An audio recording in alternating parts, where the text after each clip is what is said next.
Good morning and welcome to another episode of Community Corner.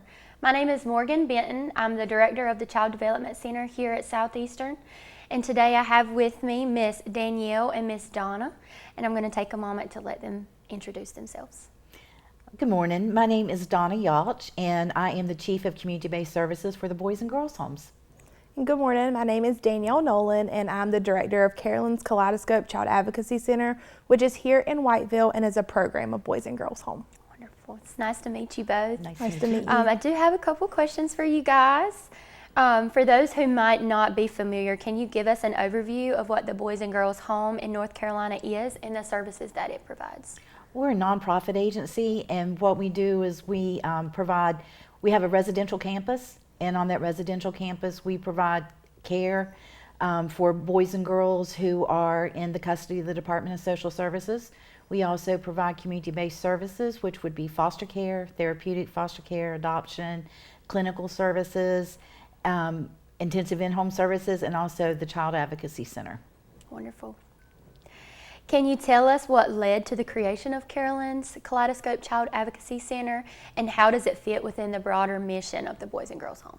It's just a continuum of care. That's what we do. We try to make sure that we're doing all the care that we can for our community and for the children that are in need. And so the Child Advocacy Center was just an extension of that, being able to help the children of our community and be a voice for them in the court system. Wonderful. Can you describe the specific services that the center offers to children and families? Yes, so the Child Advocacy Center was created to kind of be like a one-stop shop for families who are going through allegations of abuse or neglect. So whenever they come to the Child Advocacy Center, they will have a family advocate that follows them from the start to the finish of their case. They also will get a forensic interview with a trained one of our staff that follows the radar model, and that's a model that is accepted in the court systems for them to be able to take to court if it goes to that far. We also have a nurse practitioner who is registered through the CMEP program, and she performs the medical examinations, and we have clinical services at the Child Advocacy Center as well. So anything that a child will need when they are going through a hard time, we're able to provide in our center. That's awesome. That's awesome. What are some major challenges that you've faced in establishing and operating the CAC, and how have you addressed these challenges? I think just like any other agency, we have had our fair share of challenges. One of the biggest challenges is following the national accreditation and getting to that national accreditation, which we are very close to. We have our site review in June, so we will be nationally accredited, which is a huge step for us. And then also funding. So being a part of a nonprofit organization and providing these services that are, not cheap to be able to do for these families, funding is definitely an issue that we have come across. Yes, ma'am. How does the CAC collaborate with local law enforcement and judicial systems to support victims and ensure effective investigations? So law enforcement is a huge part of our team. So we have formed a multidisciplinary team that's made up of law enforcement, the Department of Social Services, the school system, the district attorney's office, and other community partners as well. So anyone that could be involved with the well-being of the children that we serve. So law enforcement and DSS are who our referrals come from, and they are able to get all of the information that they need from the child and family for their investigation while they're at our center. And then they take that and are able to press any charges or whatever their case may need, depending on where the case is going to go. They can get that information while they're at our center. Right. I know that having those connections, help the families feel safe as well. Yes, and we're able to be the middle person too, to kind of keep everyone updated as there are different people working with the family. Yes, ma'am. Do you have any future goals for the center? And if so, how do you plan on achieving those, and do you plan on expanding? Do you want to talk about any goals?